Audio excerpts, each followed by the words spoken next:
पहला पाठ प्रेरित चरित्र 4 वचन 8 से 12। पेतरुस ने पवित्र आत्मा से परिपूर्ण होकर उनसे कहा, जनता के शासकों और नेताओं, हमने एक लंगड़े मनुष्य का उपकार किया है और आज हमसे पूछताछ की जा रही है कि यह किस तरह भला चंगा हो गया है। आप लोग और इस्राएल की सारी प्रजा ये जान ले कि ईसा मसीह नाज़री के नाम के सामर्थ्य से यह मनुष्य भला चंगा होकर आप लोगों के सामने खड़ा है। आप लोगों ने उन्हें क्रूस पर चढ़ा दिया, किंतु ईश्वर ने उन्हें मृतकों में से पुनर्जीवित किया। वो वही पत्थर है जिसे आप कारीगरों ने निकाल दिया था और जो कोने का पत्थर बन गया है।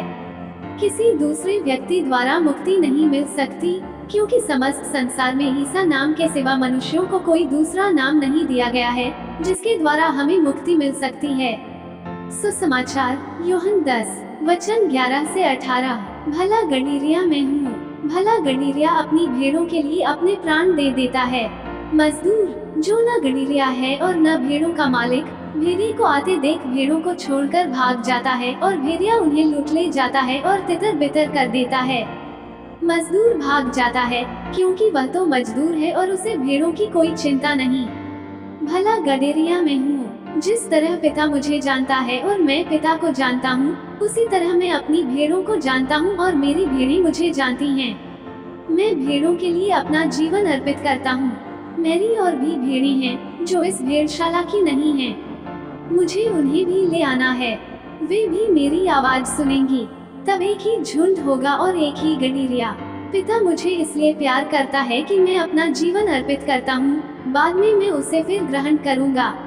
कोई मुझसे मेरा जीवन नहीं हर सकता, मैं स्वयं उसे अर्पित करता हूँ। मुझे अपना जीवन अर्पित करने और उसे फिर ग्रहण करने का अधिकार है।